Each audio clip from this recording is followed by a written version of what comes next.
Paz e bem, muito boa noite. Estamos chegando aqui no Facebook da nossa província franciscana da Imaculada Conceição do Brasil e tendo a alegria de hoje recebermos Frei Jaci, que está conosco para uma live sobre a Palavra de Deus, sobre a Bíblia, onde nós vamos conversar sobre o processo de formação da Palavra de Deus, sobre toda esta caminhada. Eu já começo cumprimentando Frei Jaci. Muito boa noite, paz e bem. Boa noite, Frei Gustavo, paz e bem a você e a todos aqueles que estão conosco neste momento de reflexão sobre a Palavra de Deus, nesse dia 30 de setembro, dia da Bíblia e dia de São Jerônimo. Uma alegria muito grande estar aqui. O Frei Jaci, ele é frade, confrade franciscano, sacerdote, escritor, professor, mineiro de Pitangui e viveu sua infância em Divinópolis, Minas Gerais. Ele estudou no Pontifício Instituto Bíblico de Roma, onde obteve o título de mestre em Ciências Bíblicas e também, depois, estudou teologia, doutorado em teologia na FAGE, em Belo Horizonte. Estudou também no México, em Israel, os temas leitura popular da Bíblia, arqueologia, geografia e topografia da região bíblica, Jordânia, Israel. É professor de exegese bíblica no curso de teologia do Instituto Santo Tomás de Aquino, o ISTA, em Belo Horizonte. E está conosco, então, essa noite, para nos brindar com seu conhecimento e para permitir que nos familiarizemos também um pouco mais com a Sagrada Escritura. Hoje, dia de São Jerônimo, dia muito especial. Então, seja muito bem-vindo. A casa é sua, Frei Jaci. Que bom tê-lo aqui conosco. Ok. Então, vamos iniciando nosso encontro, né? Gostaria de compartilhar com vocês aqui agora uma tela para que vocês possam ir acompanhando a nossa reflexão. Vamos lá. Frei Gustavo, vê se já chegou aí a tela. Ok, perfeito. Então, nessa noite eu quero conversar com vocês, falando um pouquinho sobre a Bíblia, o contexto, o conteúdo, a inspiração e a sua relação com os livros apócrifos.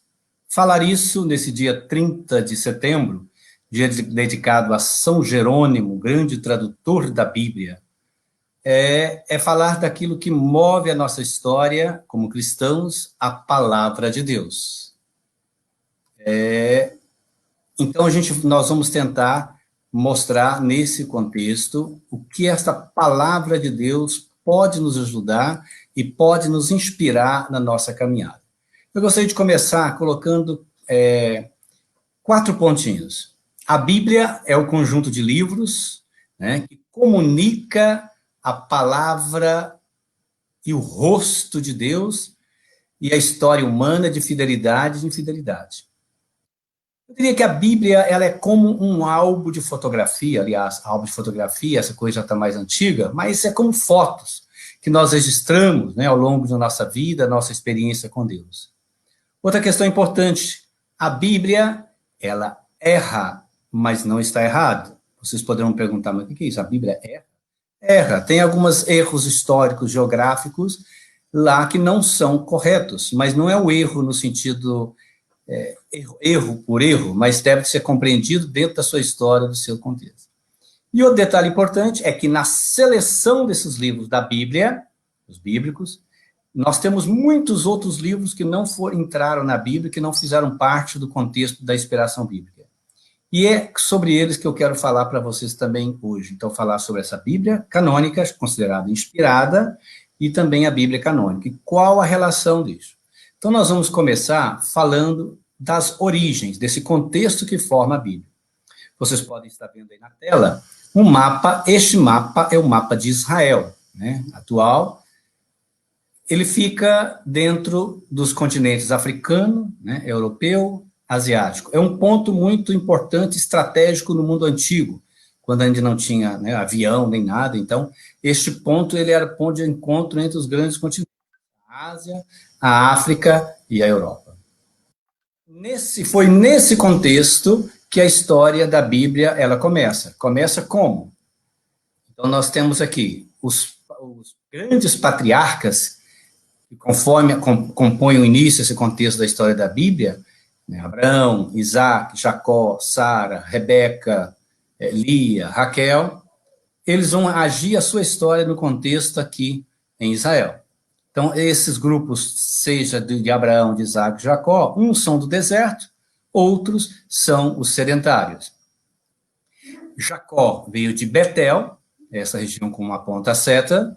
Israel, né, vem de Siquém. E Isaac vem de Bertsabeia, no sul. E Abraão vem da tradição de Mambré.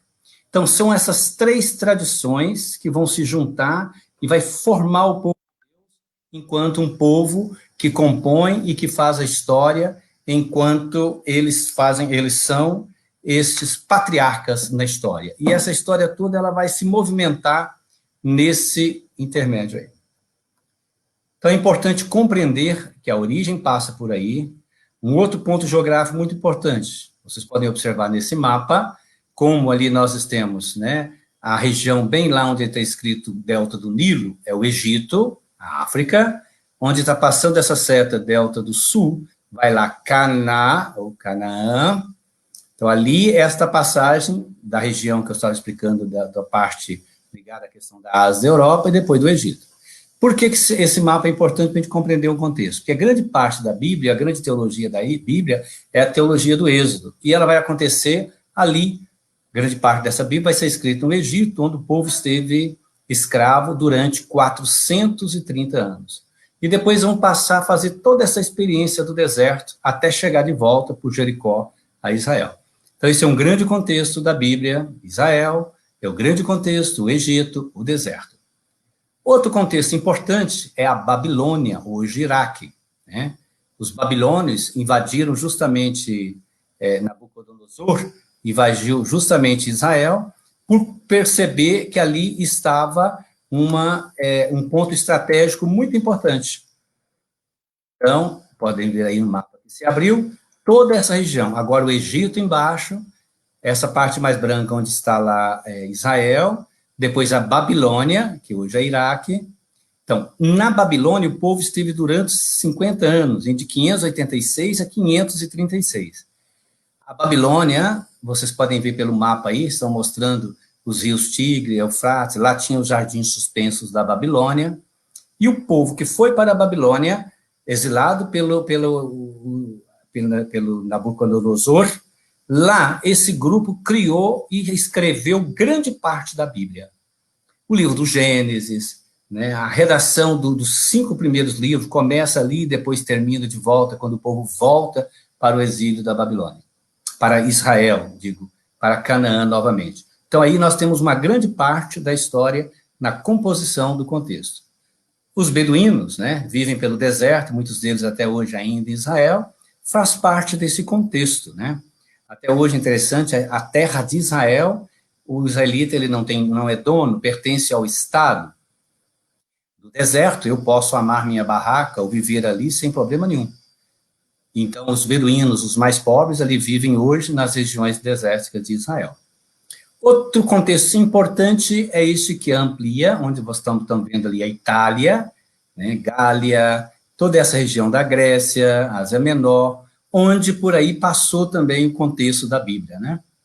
É o Paulo que esteve em Roma, as cartas, as viagens, Jesus não esteve lá, mas depois o cristianismo chegou até Roma, na intuição de Atos Apóstolos. Sereis minhas testemunhas da Galiléia no norte, na Samaria, na Judéia e até os confins do mundo. E o confins do mundo era Roma.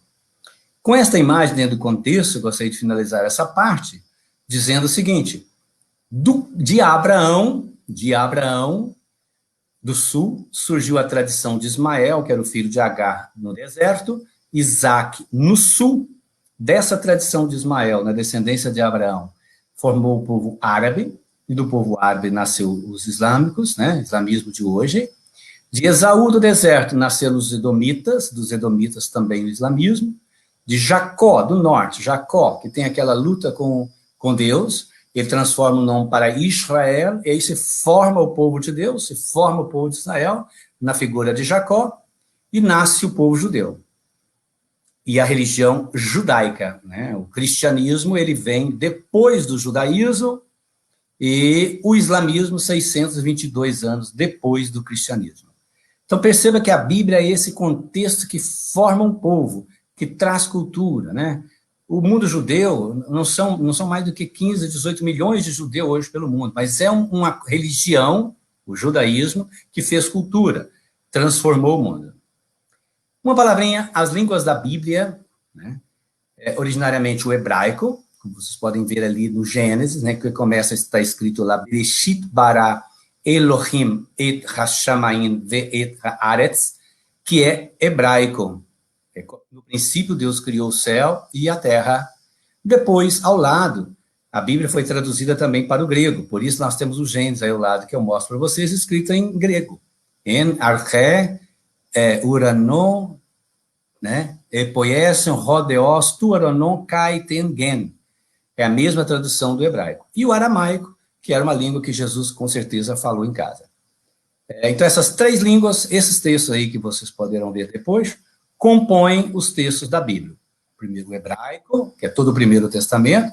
Aliás, hoje é melhor dizer Primeiro Testamento do que Antigo, para mostrar essa ligação para não ter ruptura entre a primeira aliança e a segunda aliança. Então, primeira aliança, Primeiro Testamento e Segundo Testamento.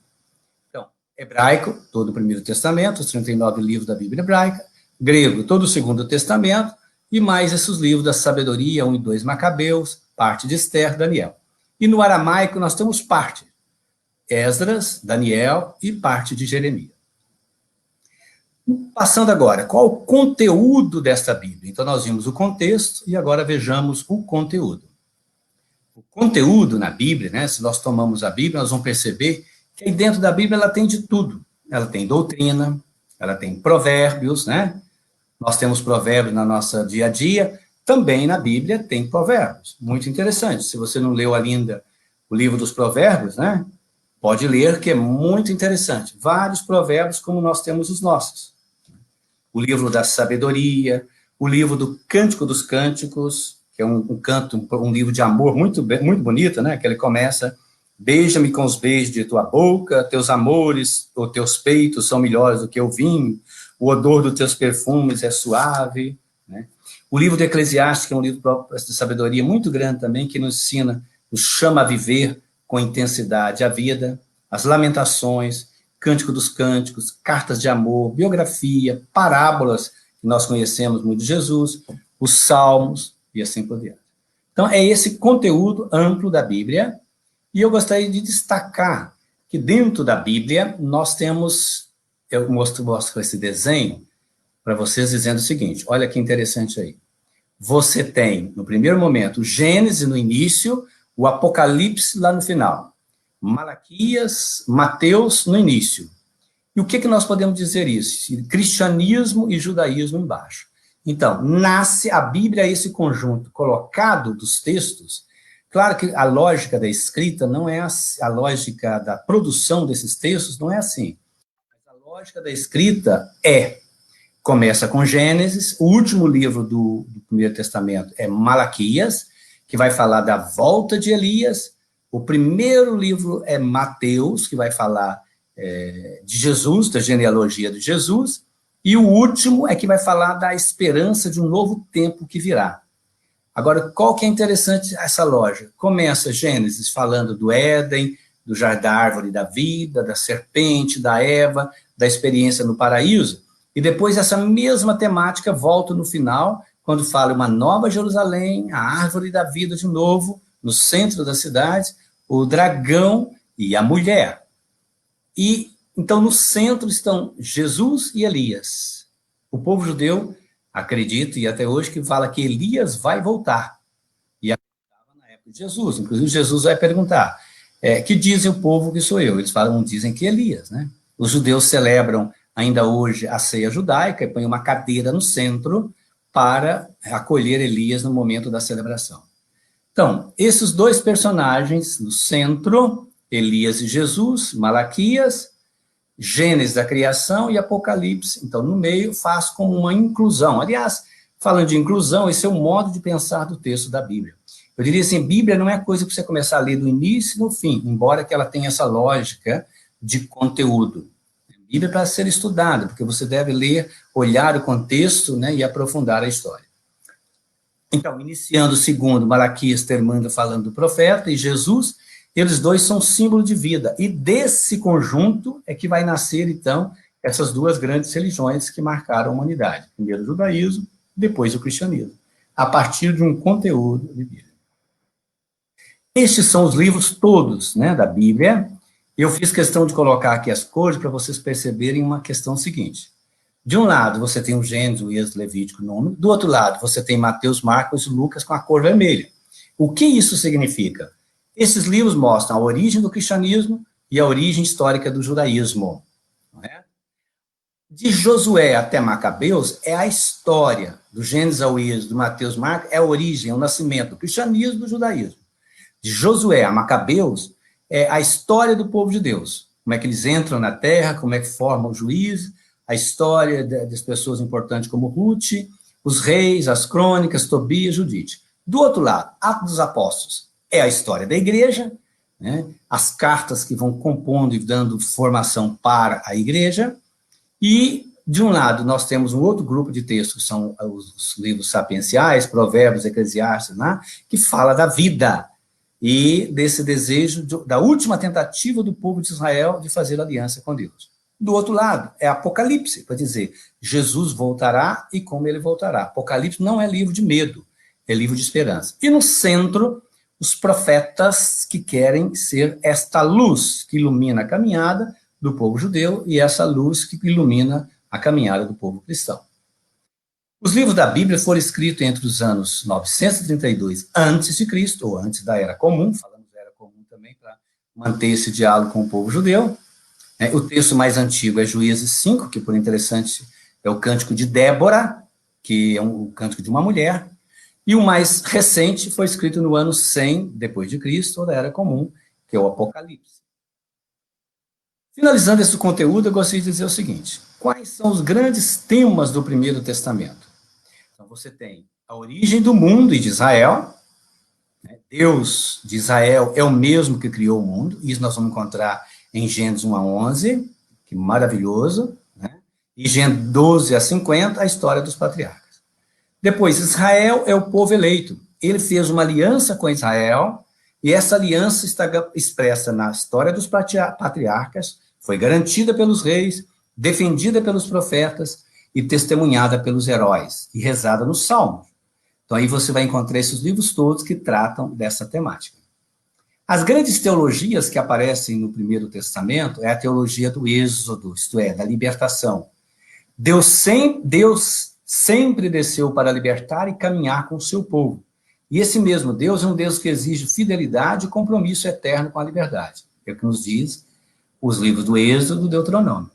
A teologia messiânica, isto é, o Messias virá, Deus enviará o seu Messias para libertar Israel. E isso nós encontramos nos profetas. E a teologia da retribuição, você pode me perguntar, o que é isso, teologia da retribuição?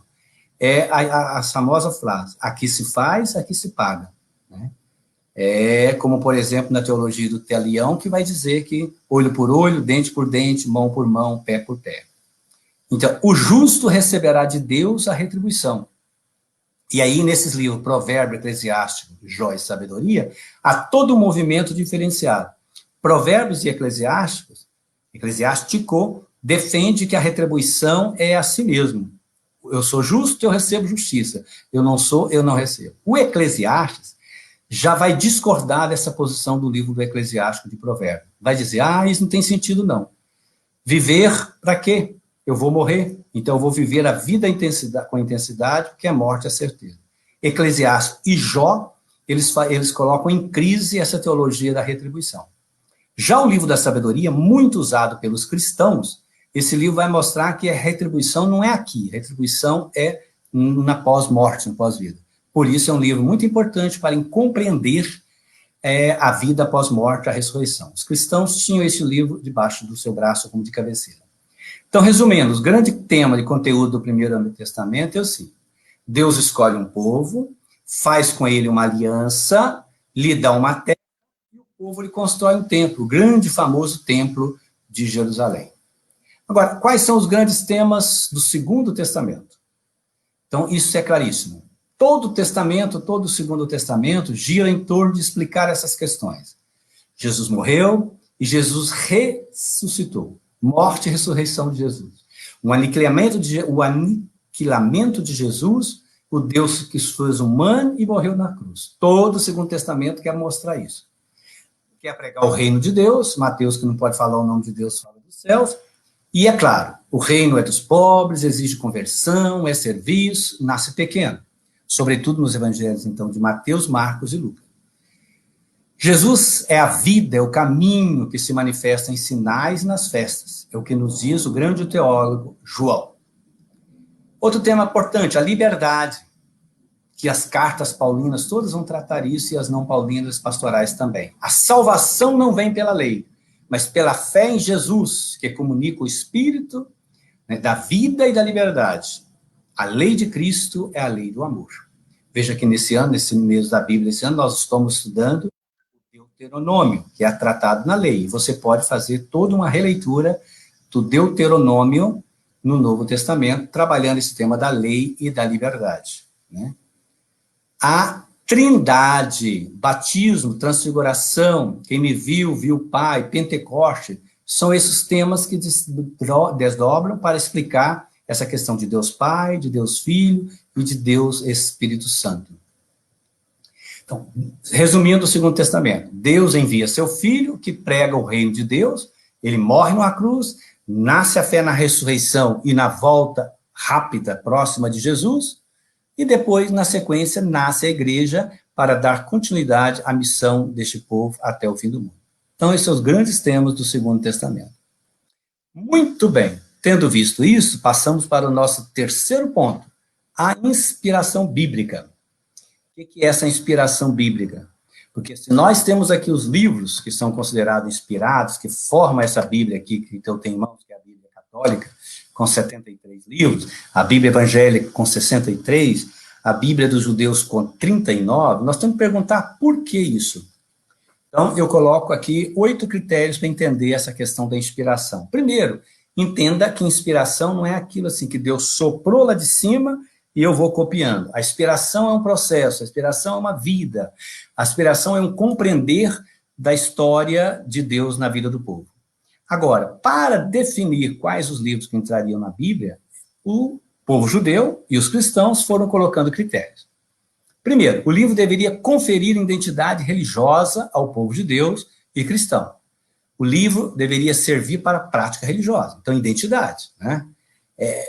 É como você disser assim, nós somos todos brasileiros, mas cada estado nosso, né, tem uma identidade, um modo de ser. Mineiro gosta de pão de queijo, outros não gostam, correto? Cada mineiro torce para o Cruzeiro, né? Rio torce para o Flamengo, e assim por diante. Isso é identidade do ponto de vista futebol, ok? Aqui em Minas tem um outro também, um Atlético, mas é segunda categoria. Muitos não vão concordar. Quem está na B é o Cruzeiro. Mas é o seguinte, esse livro teria que conferir identidade religiosa ao povo cristão, isto é, se eu tomasse um texto, por exemplo, um evangelho apócrifo, que fala de Filipe, eles dizem assim, se vocês pensam que Jesus morreu e ressuscitou, você está completamente enganado. Jesus primeiro ressuscitou e depois morreu. Oh, pirou a cabeça, não. Mas esse era um texto apócrifo chamado Evangelho de Filipe, que não ficou como inspirado. Então os cristãos tiraram fora porque não estava contradizendo a essa ideia da ressurreição. O livro não poderia ser escrito em grego. Então os textos do Novo Testamento, do Primeiro Testamento, por exemplo, sabedoria, que foi escrita em grego, os judeus não aceitavam. Eles entendiam que o grego era a língua do opressor. Claro, o Segundo Testamento não entra nesse critério, porque ele todo ele em grego. Teria que ser escrito durante a época que vai de Moisés a Esdras, do século IV. Né? Além da autoridade, o livro deveria ser antigo. Então, é uma época que vai de Moisés a Esdras ali, Moisés, né, 1200 e Esdras do século V. Ter sido catalogado por uma lista de um judeu importante chamado Flávio Josefo. Ele fez uma lista de 22 livros da Bíblia. E aí ele citou alguns livros. Então, quando forem fazer a seleção do livro, considerou isso também. O livro não podia manchar a mão para os judeus. É uma questão muito complicada. O que seria manchar a mão? Pôr a mão no rolo, soltar tinta? Parece que sim, mas não temos clareza de qual seja esse critério. O livro não teria ter origem em grupo de oposição ao pensamento dominante, ter um caráter ortodoxo na doutrina apresentada. Isto é, os macabeus, por exemplo, que tinham uma visão mais libertária e diferenciada do povo judeu, os judeus deixaram de fora esse livro dos macabeus, por ele estar ligado a um grupo armado, um grupo de resistência. Ser usado por muitas comunidades na liturgia, isso era um critério muito importante. Se o Evangelho de João era usado por 200 comunidades, o Evangelho de Maria Madalena só por 10, isso era um critério para deixar fora. E, por fim, ser inspirado pelo Espírito Santo. Isto é, que é Deus que está falando e ajudando e caminhando junto com o povo. Entenda que essa inspiração não é um sopro, mas é uma revelação de Deus. E, evidentemente, todos os livros que estão aqui são verdadeiras poesias, porque são livros inspirados, cheios de vida. Agora, eu preciso dizer uma coisa para nós entrar no último ponto, na questão da literatura apócrifa. A composição desses livros, a definição dessa lista, ela começa a seguinte. Frei, puder abrir a tela, é melhor. No ano 280, nós temos uma tentativa de fazer uma lista de livros inspirados, chamada Lista Alexandrina, que foi conhecido como a Bíblia 70. Ela tem 53 livros, que é todo o Primeiro Testamento, mais alguns apócrifos. Mas, na verdade, o povo judeu, quando ele define a sua lista de livros inspirados, foi no ano 95, já depois de Cristo, na cidade de Jâmia, no sul da Palestina. Os judeus que participaram de uma guerra entre o ano 67 e 70, eles se juntaram no sul da Palestina e ali formaram uma outra lista que virou ali a Bíblia hebraica, a Bíblia dos judeus. Elas são 39 livros. Então foram tirados fora aqueles livros que estavam escritos em grego e alguns outros apócrifos da primeira lista, da lista alexandrina. Houve uma tentativa entre os cristãos do ano 150 de criar uma lista de livros inspirados, chamado o Marcião, que era um influente judeu, e ele aceitava como inspirado somente o Evangelho de Lucas e 10 cartas paulinas. Muratório, no ano 200, propôs que os livros inspirados deveriam ser Marcos, Mateus, João, Apocalipse, e aí ele coloca alguns outros textos apócrifos também, como esse Apocalipse de Pedro, a sabedoria de Salomão, as cartas paulinas e pastorais, menos Hebreu, Tiago e 2 Pedro e uma carta de São João. Interessante que nessa lista de Muratório nós temos 22 dos 27 atuais livros inspirados do Novo Testamento. Agora, a definição clara mesmo desse cânon, ou dessa lista dos livros inspirados, aconteceu em 389, no concílio de Hipona, onde foram apresentados os livros, e, na verdade, são esses 73 livros que nós temos hoje da Bíblia Católica. Lembrando que os evangélicos não têm, são 66, porque no concílio, com a reforma de Lutero em 1500, Lutero voltou para aquela primeira lista dos 39 e retirou os livros que foram considerados inspirados no Segundo Testamento, que é Tobias, Judite, Sabedoria, Eclesiastes, Baruque, 1, 2 Macabeus. Por isso eles têm 66 livros, como os evangelhos seguem, então, o Primeiro Testamento hebraico e o segundo da igreja. Então, ali há uma finalização final dos livros inspirados, com o cânon pela igreja, em 1546. Alguns livros, como, por exemplo, Eclesiastes, também foi lá em 1200 que ele teve a sua definição, a coisa final. Observem como é difícil e como que processo longo foi a formação desse cânon, né? Interessante é que os cristãos aceitaram, no primeiro momento, a Carta de Clemente, o Evangelho de Pedro, o Apocalipse de Pedro, a Terceira Coríntios e a Epístola de Barnabé, como também livros inspirados.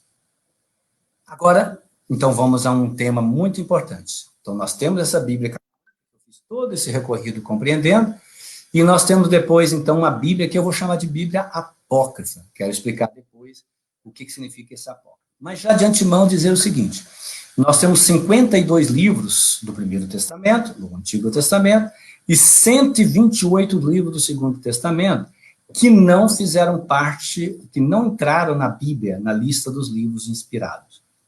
Recordo que o Papa Gelásio, em um decreto gelasiano, de 412 a 523, ele soltou uma lista de 60 obras apócrifas do Segundo Testamento, pedindo aos cristãos católicos de não considerar. Interessante que no primeiro momento, por exemplo, o Evangelho de Pedro, ele era aceito pelas comunidades.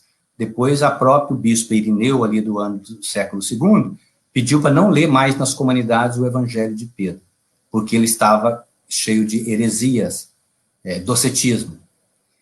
A datação desses livros apócrifos vai do século II a.C., até por volta do século X. Lembrando que a maioria desses textos, elas são escritas no ano 200, eles aparecem mais no século II, que aparecem a produção maior de livros apócrifos. Outro, continuando, acho que deu um chute aí, passa, por favor. Peraí, agora deixa eu ver aqui. Ok? Então tá, vou voltar. Olha, interessante, então o que é a definição de apócrifo? É o livro usado de forma escondida, reservada, por iniciada. A palavra apócrifo significa escondido, secreto. Talvez, se você entender melhor, tem as igrejas que têm a sua cripta, ela está debaixo, apócrifos em grego. Então, algumas comunidades usavam esses livros de forma escondida ou reservada só para iniciados. A palavra apócrifo, muitas vezes, vai dizer um escrito falso dos heréticos. Lembrando que, muitas vezes, numa campanha política, se solta um boletim apócrifo. Livro considerado não inspirado pela tradição da igreja. Quero colocar o seguinte, deuterocanônicos não são apócrifos. São os livros, pois, considerados inspirados no segundo momento, que é aqueles 7 que eu falei. Tobias, Judite, Sabedoria, Eclesiástico, 1 e 2 Macabeus, 1 e 2 Baruque. Tá? E os evangélicos chamam esses 7 livros de apócrifos, mas apócrifos, na verdade, são aqueles 180 livros que eu falei para vocês antes. Para os evangélicos, eles chamam os nossos apócrifos de pseudoepígrafe. Pseudoepígrafe significa falso escrito. Olha só, eu classifico esses livros, assim, do Primeiro Testamento, o primeiro deles, narrativos. Por exemplo, como esse aí, o livro dos Jubileus, o livro de Adão e Eva, o livro de Josué, quarto livro de Baruque, terceiro Esdras, a ascensão de Isaías, vida dos profetas, tá? Apócrifo do Primeiro Testamento. Nós temos o testamento de Adão, de Abraão, de Isaac, de Jacó, dos 12 profetas, testamento de Moisés, a Assunção de Moisés, testamento de Salomão. Nós temos Salmos 152 a 155, oração de Manassés. Dos sapienciais, nós temos vida de Adão e Eva, terceiro Macabeus, quarto Macabeus. Nós temos Apocalipse, por exemplo, a visão de Esdras, Apocalipse de Sofonias, Enoque, Apocalipse de Elias, de Grego, de Baruque, vários Apocalipses. Na Bíblia nós temos um só, e lá nós temos vários que não entraram.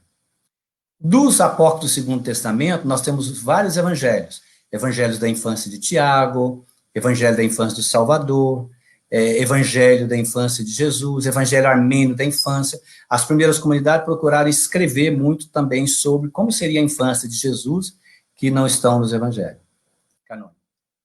Depois você tem os evangelhos da paixão, evangelho de Gamaliel, de Nicodemos, descida de Cristo aos infernos, que está presente, por exemplo, no nosso credo, que entrou no credo, evangelho de Pedro, e assim por diante. Nós temos também um grupo grande sobre Pilatos, né? E então temos a vingança do Salvador, a morte de Pilatos, uma tradição a respeito de Pilatos, carta de Herodes a Pilatos. Então tem vários evangelhos apócrifos relacionados ao ciclo de Pilatos. Nós temos os evangelhos gnósticos do diálogo com Jesus, que são esses aí, sabedoria, diálogo, a Piste de Sofia, diálogo do Salvador, livro de Tomé.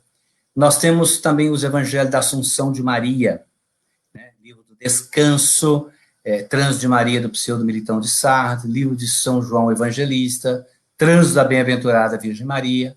Depois, vários grupos evangélicos gnósticos. Gnosticismo era um movimento que teve muita influência no judaísmo, no cristianismo, onde pregava que a nossa salvação viria pelo conhecimento. Conhecer Deus, eu estou salvo. E esse grupo teve muita oposição dentro da igreja.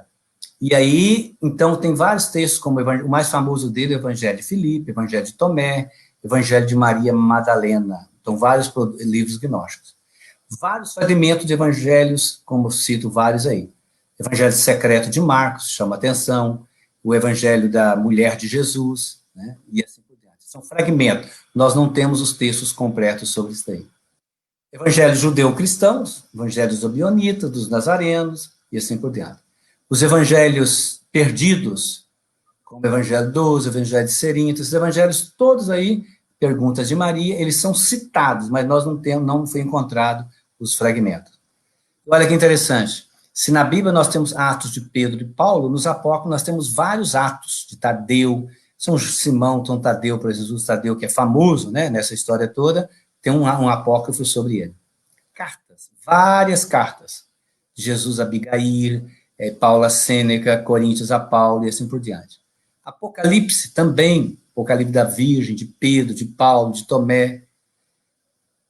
Agora, para a gente compreender esses textos, eu gostaria de ir finalizando, falando uma palavrinha e classificando esses textos. Então, eu faço uma classificação desses textos, chamando-os de aberrantes, complementares e alternativos, né?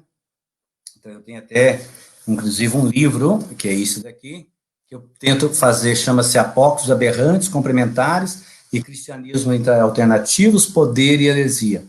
Então, nesse livro, eu faço toda uma síntese de todos esses textos, mostrando quais são os aberrantes, quais são os complementares e quais são os alternativos.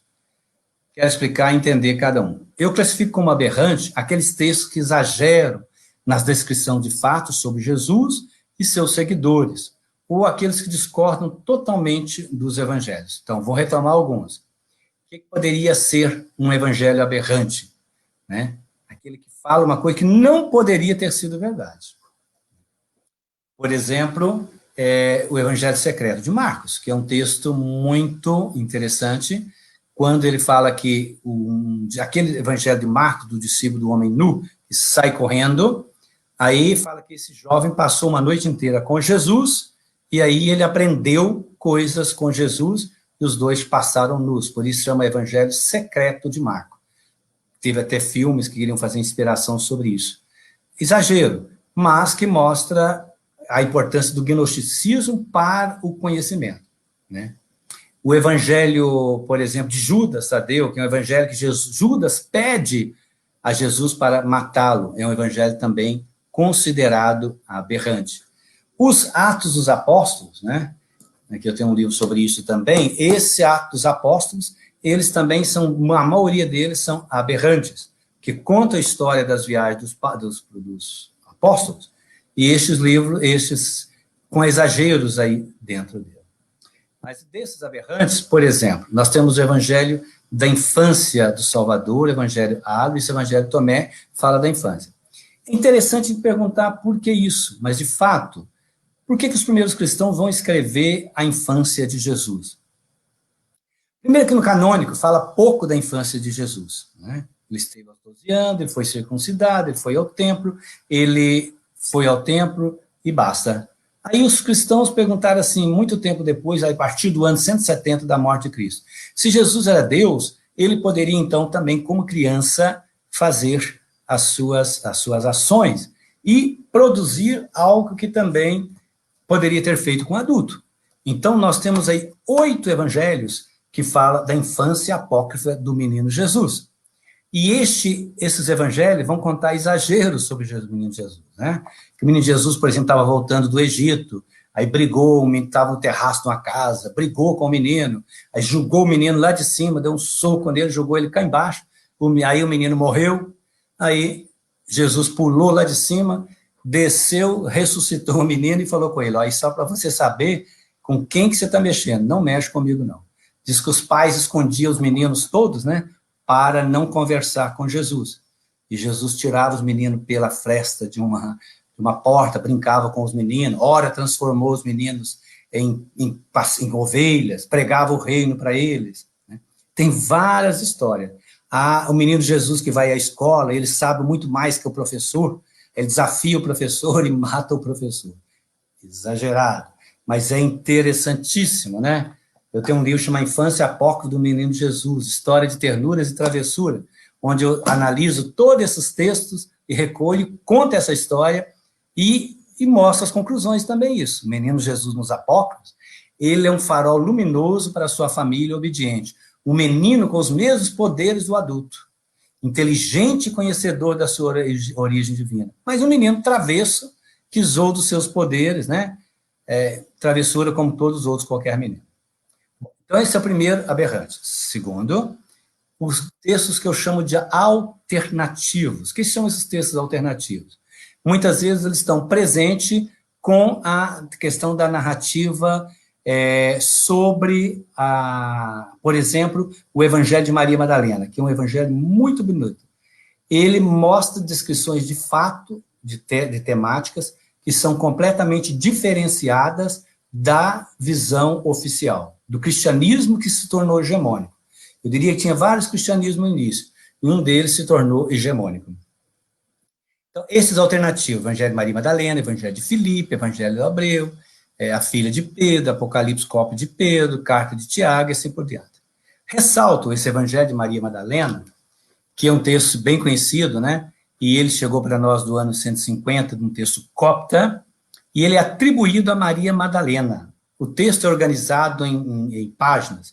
A história da descoberta desse texto é que uma pessoa estava escavando em 1945 e achou esse rolo. O rapaz chegou em casa, brigou com a mulher e jogou o rolo no fogo, então salvou só uma parte dele. Mas esse Evangelho de Maria Madalena é muito importante. Por quê? Ele mostra que Madalena era apóstola, era discípula de Jesus, era confidente e intérprete de Jesus, ela era uma mestra gnóstica, ela era a amada de Jesus, e o mais importante, ela não foi prostituta. Não foi. Isso foi com Santo Irineu, que a fez prostituta durante o processo da história, né, interpretando aquele texto de Lucas 7, 36 a 42, a 52, que fala que aquela mulher que unge os pés de Jesus seria a Madalena. Não é. Então, aqui nesse texto fala que, por exemplo, o pecado, ele não existe, nós criamos o pecado dentro de nós, e que nós viemos de uma realidade e vamos voltar para outra. E Maria Madalena tem um papel muito importante nessa narrativa do evangelho dela, mostrando que ela tem proeminência sobre os discípulos. Vale a pena ler o evangelho de Maria Madalena, como vale a pena ler o Evangelho de Tomé. Eles trazem luz muito interessante para nós. Por exemplo, no Evangelho próximo de domingo é a parábola dos vinhateiros. Essa parábola também está lá no Evangelho de Tomé. Correto? E dentro desse Evangelho de Tomé, mostra também uma outra versão do gnosticismo, do cristianismo. Os complementares, para finalizando, é um texto que a maioria dos textos apócrifos, eles são complementares. Porque eles complementam o texto canônico. E a maioria desses textos são referentes, por exemplo, à história de Maria, né? Livro do Descanso. Nós conhecemos a tradição toda para falar que Maria não morreu, Maria dormiu, Maria foi aos céus, Maria ressuscitou, né? Foi levada por Jesus aos céus. Nós celebramos, por exemplo, o mês de maio, a coroação de Maria, o papel fundamental de Maria na história do cristianismo durante 2000 anos, foram fundamentados, na maioria das vezes, por esses textos apócrifos. Então, o livro de São João Evangelista, o livro do Teólogo. Então, esses textos sobre Maria, eles são fundamentais. Ela seria, né, mãe e apóstolo dos seus filhos.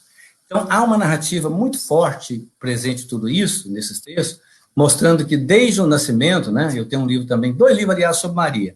Um chama a História de Maria, Mãe e Apóstolo, seu filho, nos Evangelhos Apócrifos, e outro, esse último, O Medo do Inferno e a Arte de Bem Morrer, que eu tento mostrar como conta a história desta Maria, desde o seu nascimento até a sua assunção aos céus. E como isso acontece, né? Maria não morre, Maria dorme, Maria viveu consagrada no templo durante 9 anos, como é que foi o casamento de Maria Madalena, o casamento de Maria, as fases do casamento. Então, todas essas histórias estão presentes na história completa de Maria. E o cristianismo se baseou nisso. Então, depois nós podemos abrir a conversa a partir das perguntas, eu quero responder mais algumas questões, mas eu quero ir finalizando dizendo o seguinte: os apócrifos, eles são importantes, porque eles propiciam uma fé crítica e ecumênica, né? Quando estudado, evidentemente, no seu contexto. Eles representam a linguagem mitológica do cristianismo, né? Serviram de base para os dogmas, fazem parte da origem que nos provoca, que nos traz respostas, que né, ajuda a entender as iconografias cristãs, foram citadas pelos canônicos, as primeiras comunidades, resgatam a face dos cristianismos perdidos e excluídos, né? Revela também essa luta desenfreada pelo poder no início do cristianismo, complementa os textos canônicos, né? Evidencia as visões alternativas ao cristianismo que se tornou emergente, mostra o lado multiforme do cristianismo. E eles têm elementos da catequese dos primeiros cristãos, os quais estão presentes no imaginário popular. Agora, quais são os limites disso, de fato, de estudar? É uma literatura pouco conhecida e estudada pela maioria dos cristãos. A igreja, por muito tempo, proibiu o uso desses textos. São considerados heréticos pelo cristianismo que ficou hegemônico. E falta, de fato, preparação de muitas comunidades para vencer esses paradigmas em relação aos apócrifos. E o grande argumento é que eles foram escritos, na sua grande maioria, após os canônicos. Estão permeados de fantasia, claro, de aberrações, que às vezes impedem a utilização para os fundamentos da história do evento de Jesus. E pode nos induzir, e isso eu espero que não tenha feito com vocês essa noite, induzir o leitor a pensar que o cristianismo institucionalizado não procede. Né? Uma conclusão geral. A revelação está nas escrituras e na tradição, e ambas são sagradas. Eu, com todo esse estudo dos apócrifos, não tenho interesse nenhum de fazer com que eles se tornem inspirados. Nada disso. É mostrar que na tradição também, e nesses textos, está presente também a revelação de Deus. Deus se revela não somente nos textos bíblicos, mas na vida e em outros textos. Quanto nossos poetas, até mesmo cantando textos bíblicos ou conduzindo a sua poesia, revela esse lado de Deus. A revelação de Deus se dá na história da salvação. E é o Espírito Santo que nos ilumina nesse processo de revelação constante. E que para nós cristãos, evidentemente, a revelação máxima de Deus nas Escrituras, né, de Deus na Escritura é Jesus. E eu creio que podemos falar, sim, de uma Bíblia canônica e de uma Bíblia apócrifa, que vai nascer nesse contexto assim, olha, prestem atenção junto comigo aqui. Se a gente vai fazer, do ponto de vista de perceber dos apócrifos, por exemplo, do Primeiro Testamento, primeira coisa, tudo nasce a partir da fé em Jesus ressuscitado. E a pergunta é, ele é divino? Ele é humano? Ele é o Salvador? Ele é o Messias? Ele é profeta? Ele é revolucionário? Ele voltará ou ele já existia? Diante dessas perguntas para os primeiros cristãos, surgiram vários cristianismos. Desses cristianismos, surgiram, então, escrito a literatura. Uma literatura que se tornou apócrifa, não inspirada, uma literatura que se tornou canônica. Desta canônica, ela fortaleceu o poder da igreja, né? E dela nasceu a cristandade. Imagina a cristandade na Idade Média, como a igreja foi forte com seu poder na história. E para se fortalecer na história a partir do texto bíblico, a igreja se fundamentou numa sucessão apostólica, num credo, num só cano, na submissão da mulher. O Evangelho de Maria Madalena vem dizer que isso não deve continuar no meio de nós. Um só Deus, um só bispo, uma só igreja, e a universalidade do cristianismo a partir do Império Romano e a cristianização do mundo. Dessa cristandade nasceu, então, o cristianismo que se tornou hegemônico. Da literatura apócrifa, foram considerados heréticos. Dessa heresia, ficaram os cristianismos perdidos, né? E aí, alguns cristianismos, islamismo, gnosticismo, arianismo, dele que sai o islamismo, o encratismo, donatismo, adocionismo, e assim por diante. E dessa junção dessas duas literaturas, seja a apócrifa, seja a canônica que está na Bíblia, a religiosidade popular, ela nos traz e conservou de forma catequética esses textos. Muito bem, Frei Gustavo, aí eu termino por aqui, e a gente pode abrir, então, agora, né, as perguntas, ou as suas considerações aí. Que bom, Frei Jaci. Beleza, muito obrigado por esta aula, por esta contextualização tão importante para o fortalecimento, inclusive, da nossa fé.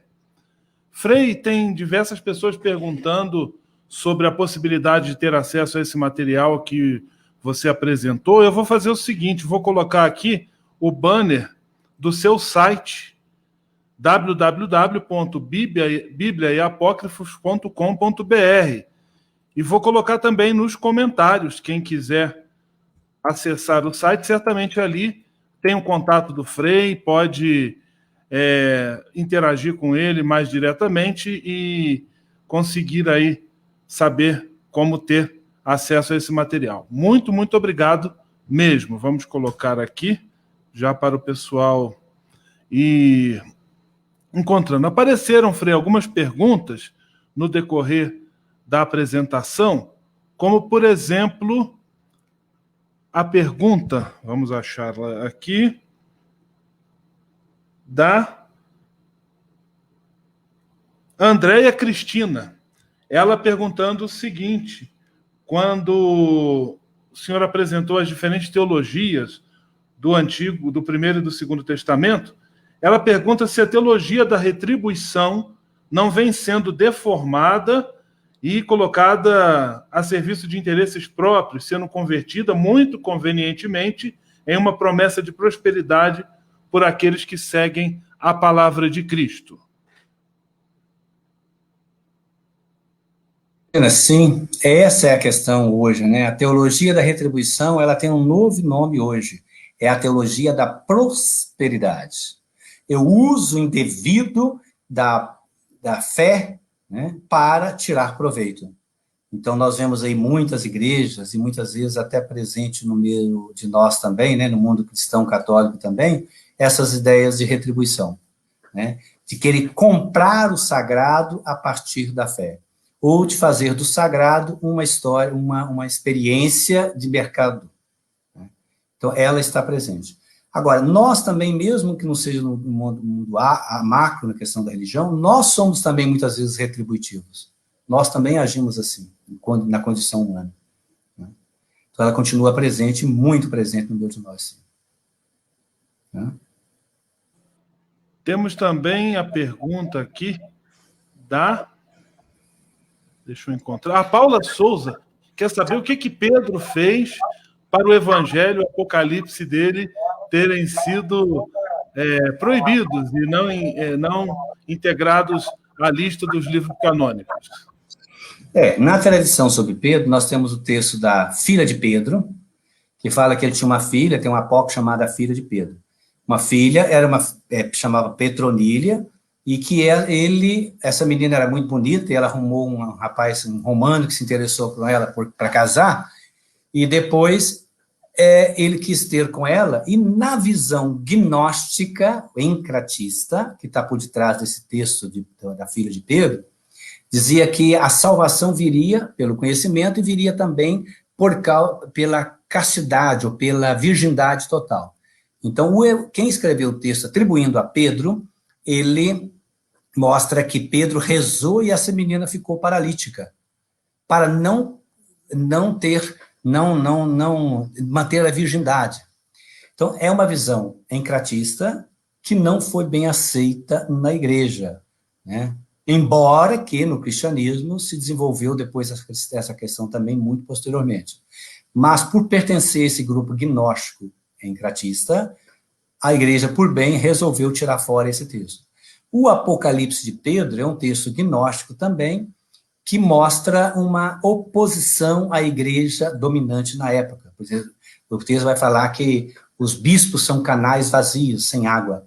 Então, há uma rejeição à hierarquia. Então, isso também não foi aceito. E o Evangelho de Pedro tem uma visão doceta, uma aparência de Cristo na cruz, que quem morreu não seria ele, e depois que Jesus ressuscita, a vida continuou e os apóstolos não se preocuparam com a ressurreição. Então, o bispo Serapião, no primeiro momento, apoiou esse evangelho. Depois ele percebeu e mandou dizer, tira fora. Não aceitou mais que colocasse o evangelho de Pedro como sendo inspirado. Frei, a Irene Correia está perguntando como encontrar o Evangelho de Maria Madalena. Creio que já existe até o livro, né? Pode ser comprado facilmente, não é? Eu estava falando durante aqui, esse Evangelho de Maria Madalena, Irene, eu tenho esse livro aqui publicado pelas Paulinas, chama-se As Origens Apócrifas do Cristianismo, que é um comentário que eu faço do Evangelho de Maria Madalena e do Evangelho de Tomé, passo a passo pelos dois. Então, aqui você tem o texto de Maria Madalena traduzido, o Evangelho, e comentado, né? Edições Paulinas. Tá? Talvez até o pessoal estava perguntando pelo material, Frei. De fato, né, na minha página, como você colocou aí, vocês vão encontrar muitos textos, né, sobre os Evangelhos Apócrifos. Em termos de produção, né, eu tinha dito aquela hora, talvez eu aproveite agora para dizer, por exemplo, os Evangelhos Apócrifos da Infância do Menino Jesus, isso aqui, eu tenho uma coleção com a editora Vozes, que chama Série Comentários Apócrifos.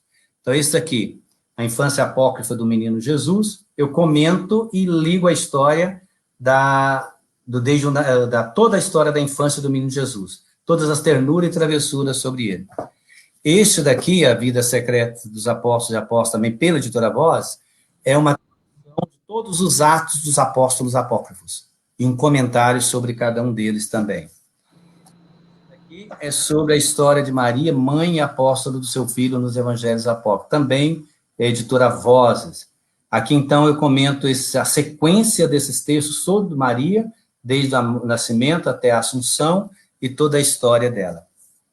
Este daqui é o meu último livro sobre os apócrifos, chama O Medo do Inferno e a Arte de Bem Morrer. Aqui eu trabalhei os apócrifos da Assunção de Maria, da Dormição e Assunção, e procurei relacionar com uma devoção à Nossa Senhora da Boa Morte, no Brasil, do Império Colonial, e como que essa tradição no Brasil chegou, e como a Irmandade Negra de Nossa Senhora da Boa Morte, em Cachoeira da Bahia, resistiu ao dominador, ao colonizador, a partir dos evangelhos apócrifos assuncionistas, dormicionistas. É muito interessante isso daqui, né? Então, esse texto aqui. É minha tese de doutorado, por isso que eu me chamo de doutor apócrifo. Esse daqui, também sobre Maria Madalena, chama O Outro Pedro e a Outra Madalena, segundo os apócrifos, uma leitura de gênero. Aqui eu amplio aquele outro, mostrando essa relação e o papel de Maria na história. E quem quiser uma introdução geral, é esse daqui. Também Vozes, Apócrifos Aberrantes, Complementares e Cristianismo Alternativo. Poder e Heresia. Introdução crítica à história, a Bíblia Apócrifa do Segundo Testamento. E estou preparando e traduzindo e comentando, espero que nos próximos anos possam sair, né? Uma Bíblia Apócrifa, né? Que aí eu vou comentar aqueles textos todos e traduzindo alguns deles, aquela lista toda que eu apresentei anteriormente. Então, é isso. Frei, uma pergunta aqui da Helenice, uma pergunta também de espiritualidade, poderíamos dizer assim. Ela diz o seguinte: Frei Jaci, sabemos que há 4 evangelistas. Será que o 5º evangelista existe e seríamos nós? Nós podemos nos considerar o 5º evangelista? Tem até um livro traduzido na Espanha, chama O Quinto Evangelho, né? Chama-se O Quinto Evangelho, né? Uma produção espanhola. Que, na verdade, é o Evangelho Essênio da Paz, né? É o Evangelho de Tomé, que eles vão chamar também, às vezes, de Quinto Evangelho. O Evangelho Essênio da Paz está mais ligado aos essênios. Agora, de fato, Helenice, o evangelista somos nós, né? Trabalhar, compreender essa visão, essa missão de Jesus, compete a cada um de nós, interpretá-lo, avaliar. Agora, o que precisa é a gente compreender também a sequência desses evangelhos, qual a diferença, né? Marcos é a diferença de Mateus, de Lucas e de João. João é o evangelho, teologia, da história, de Jesus que vai revelando nas festas, é o grande presente de Deus no meio de nós, que se encarna. Marcos é o evangelho, do primeiro evangelho a ser escrito, É toda a história de mostrar que Jesus é o Filho de Deus, que verdadeiramente ele era o Filho de Deus, né? E mostra essa revelação de Jesus como um Jesus missionário. O Evangelho de Mateus é para provar que Jesus é judeu e viveu o judaísmo de forma plena. Lucas já escreveu para o mundo grego, né? E ampliou, não estava muito preocupado com questões judaicas, e deu uma outra conotação à história de Jesus. Então você percebe que tem histórias diferenciadas, pontos de vista diferenciados. Agora, volta isso para nós também que somos diferenciados. Como apresentar e ser um evangelizador hoje? Como fazer a hermenêutica do texto bíblico?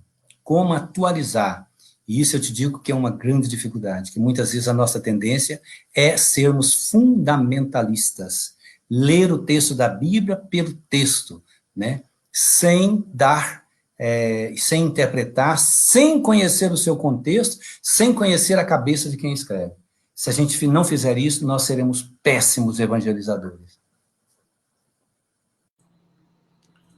Frei, a Marlete pergunta, o Evangelho de Lucas é o Evangelho da misericórdia? Não é que ele é o Evangelho da misericórdia. Lucas coloca ali 3 parábolas da misericórdia juntas, né? Então ele ficou conhecido com esse jargão, por ele ser aquele evangelista que não está muito preocupado com as questões judaicas, mas quer mostrar um Jesus humano, um Jesus misericordioso, um Jesus que está ali ao lado daquele que necessita e que precisa do acolhimento. Então, nesse sentido, sim, ele focou mais isso, porque o objetivo de Lucas era diferente do objetivo dos outros, como eu acabei de explicar. Pode ser chamado, sim, o Evangelho da Misericórdia. Frei, o senhor tocou no tema do fundamentalismo, que eu acho que é bastante importante, porque é muito presente hoje entre nós, na sociedade. Como nós, cristãos, podemos ou devemos reagir ou agir diante de pessoas que apresentam a nós discursos fundamentalistas, ou até às vezes numa conversa assim, pessoal, irmãos católicos, inclusive nossos, que vêm com uma leitura fundamentalista da Sagrada Escritura. O que nós podemos responder a essas pessoas? Qual pode ser a nossa reação? Complicada, porque o fundamentalismo, ele já nasce com essa intuição de não querer diálogo, né? E ele nasce nos Estados Unidos, né, na igreja presbiteriana, no final do século XIX, e aí o mundo acordava na questão do iluminismo, para mostrar que a Bíblia é aquilo que eu falei logo no início, a Bíblia erra, mas não está errada. Dizer que nós somos criados feito a imagem e semelhança de Deus, dizer que tem uma Eva, que tem um Adão, que tem feito de barro, isso, numa leitura fundamentalista, você fala, tiram esses 2 homens.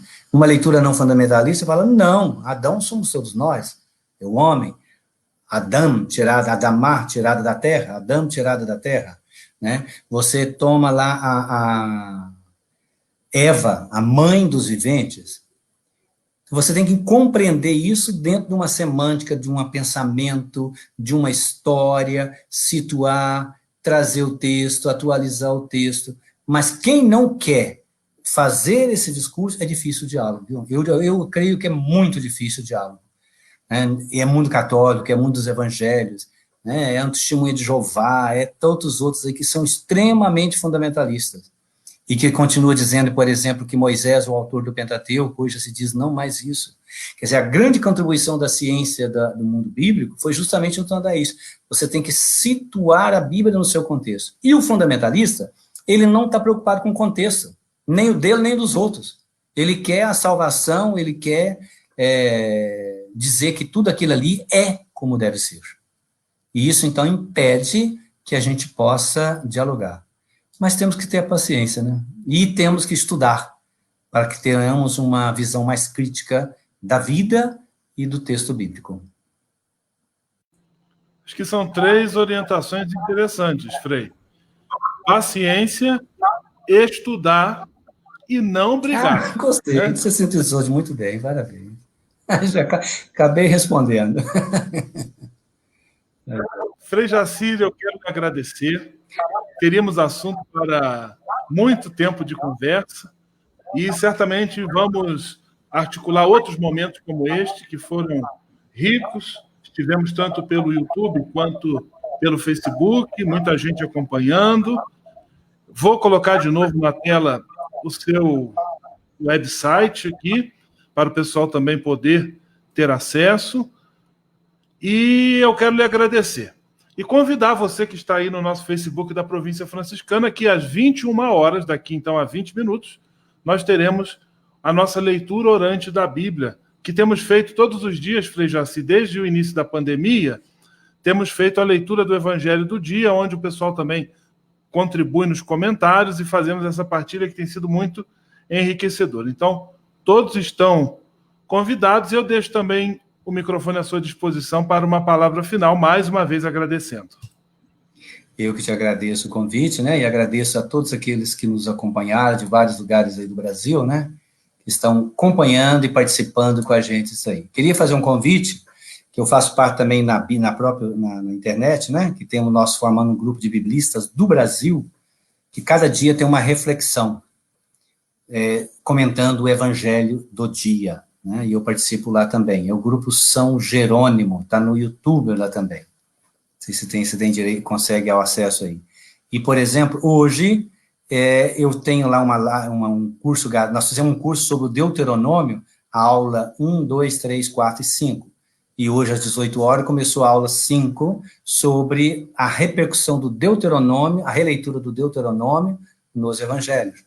Convido vocês também que estão participando, se quiserem assistir as 5 aulas, né, vale a pena para estudar, e manter sempre atualizado. E lá nós temos uma tentativa de tomar o texto, de fazer uma análise, uma interpretação dele, de forma mais atualizada. Mas agradeço muitíssimamente por tudo isso, por esses encontros. Eu acho que uma das grandes vantagens da pandemia, né, se é que tem vantagem nenhuma, mas foi de nos unir através desse mundo de lives, né?